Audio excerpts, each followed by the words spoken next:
자, 여러분 오늘은 요 말씀이 이제 예수님께 연결이 된다 하는 그것을 우리 한번 점검을 한번 확인을 해보겠습니다. 스가랴 시대에 하나님 백성들이 하나님의 말씀의 그 가치를 이렇게 생각하고 더럽게 여긴 것과 똑같은 것이다. 이렇게 이제 본 것이죠. 일종의 해석입니다. 해석.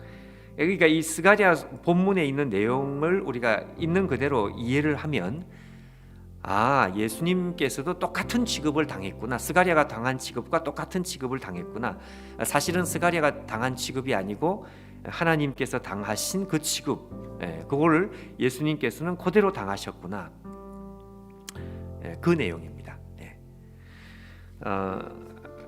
스가랴 시대 하나님께서 이만큼 그 저주를 선언하고 그리고 참 그 진노를 하시는 그 이유는 하나님의 말씀에 대해서 이들이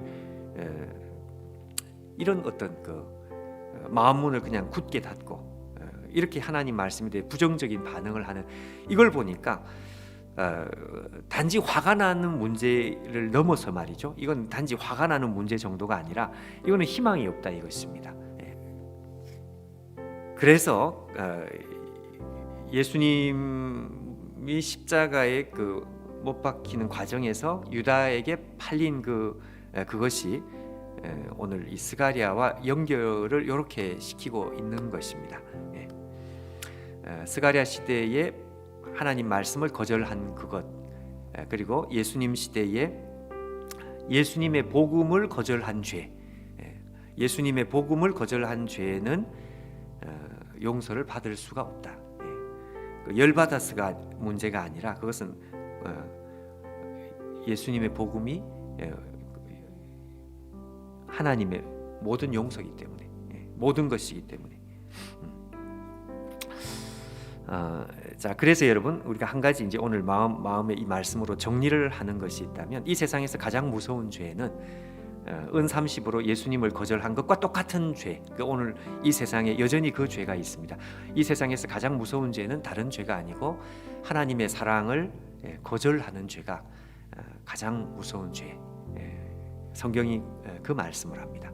그 이유는 아까 말씀한 대로 첫째, 예수님은 하나님의 용서기 때문에 그거 거절하면 더 이상 용서가 없으니까, 이게 첫 번째고요.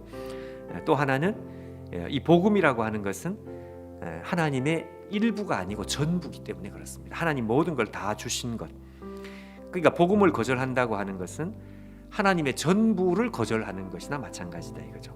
그래서 여러분 오늘 우리가 스가랴 시대에 스가랴를 통하여 준 하나님의 말씀을 거절한 이것이 결국은 모든 인간들이 하나님의 복음을 거절하는 것하고 이게 본질상 똑같은 것이 되는 것이고요. 그것을 마태는 그의 복음서에 이렇게 인용을 하고 있는 것이다.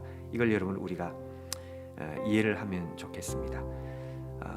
결국 한 가지죠. 우리가 복음을 얼마나 귀하게 여겨야 될까? 복음을 얼마나 자랑해야 될까? 사도 바울이 말한 것처럼 내가 복음을 부끄러워하지 아니하노니, 그거는 여러분 우리의 어법이 아닙니다. 유대인들의 어법입니다. 부끄럽지 않다는 말은 소극적인 뜻이 아니고 이건 대단히 적극적인 뜻입니다. 그러니까 복음이 부끄럽지 않다는 것은 단지 안 부끄럽다 그 뜻이 아니고요. 복음이 부끄럽지 않다는 말은 너무너무 자랑스럽다는 대단히 적극적인 뜻입니다. 그 속에는. 그러니까 우리도 그렇게 돼야 되죠. 바울과 같이 우리가 복음을 가지고 하나님 말씀을 우리가 받았다고 하는 그것에 대해서 우리가 너무너무 적극적인 프라이드, 적극적인 자랑, 너무너무 하나님께 감사하고 그 대신에 복음을 거절하는 것이 이것이 얼마나 인간의 무서운 것인지 우리가 그것을 생각하면서 복음을 알지 못하는 사람들이 알지 못하고 거절하는 이것에 대해서 우리가 일깨워야 될 책임이 있다 하는 것을 우리가 다시 생각을 해야 되겠습니다.